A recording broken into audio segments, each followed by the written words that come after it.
ఆదికాండము 15వ అధ్యాయము.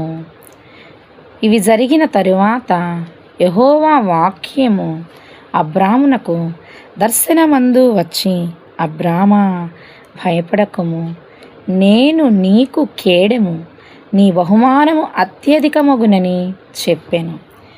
అందుకు అబ్రాము, ప్రభువైన యెహోవా నాకేమి ఇచ్చిననేమి? నేను సంతానము లేనివాడనై పోవుచున్నానే. దమస్కు ఎలీయెజరే నా ఇంటి ఆస్తికర్తయగును గదా. మరియు అబ్రాము, ఇదిగో, నీవు నాకు సంతానమియ్యలేదు గనుక నా పరివారములో ఒకడు నాకు వారసుడగునని చెప్పగా, యెహోవా వాక్యము అతని యొద్దకు వచ్చి, ఇతడు నీకు వారసుడు కాడు, నీ గర్భవాసమున పుట్టబోచున్నవాడు నీకు వారసుడగునని చెప్పెను. మరియు ఆయన వెలుపలికి అతని తీసుకొని వచ్చి, నీవు ఆకాశము వైపు తేరి చూచి నక్షత్రములను లెక్కించుటకు నీ చేతనైతే లెక్కించుమని చెప్పి, నీ సంతానము అలాగవునని చెప్పెను. అతడు యెహోవాను నమ్మెను, ఆయన అది అతనికి నీతిగా ఎంచెను.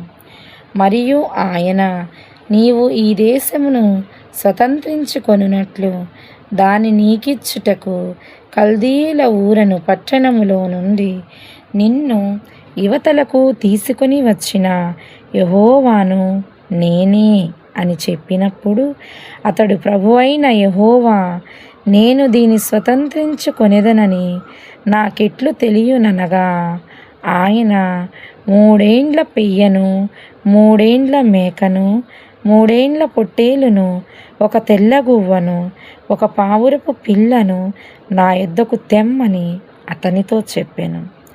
అతడు అవన్నీ తీసుకొని వాటిని నడుమకు ఖండించి దేని ఖండమును దాని ఖండమునకు ఎదురుగా నుంచెను.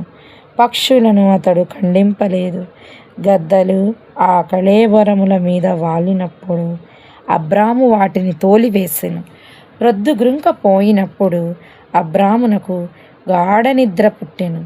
భయంకరమైన కటిక చీకటి అతనిని కమ్మగా, ఆయన, నీ సంతతి వారు తమది కాని పరదేశమందు నివసించి ఆ దేశపు వారికి దాసులుగా నుందురు.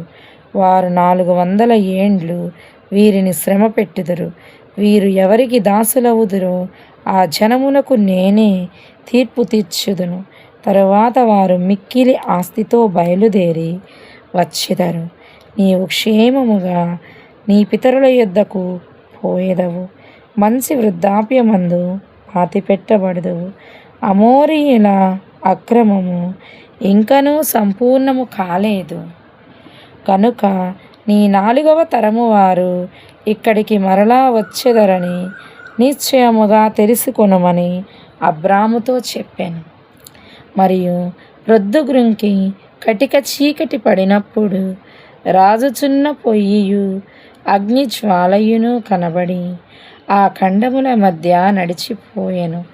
ఆ దినమందే యెహోవా ఐగుప్తు నది మొదలుకొని గొప్ప నది అయిన యూఫ్రటీసు నది వరకు ఈ దేశమును, అనగా కేనీయులను, కనిచ్చీయులను, కద్మోనీయులను, హెత్తీయులను, పెరిజ్జీయులను, రెఫాయీయులను, అమోరీయులను, కనాను నీయులను, గిర్గాషీయులను, ఎబూసీయులను నీ సంతానమునకిచ్చి ఉన్నానని అబ్రాముతో నిబంధన చేసెను.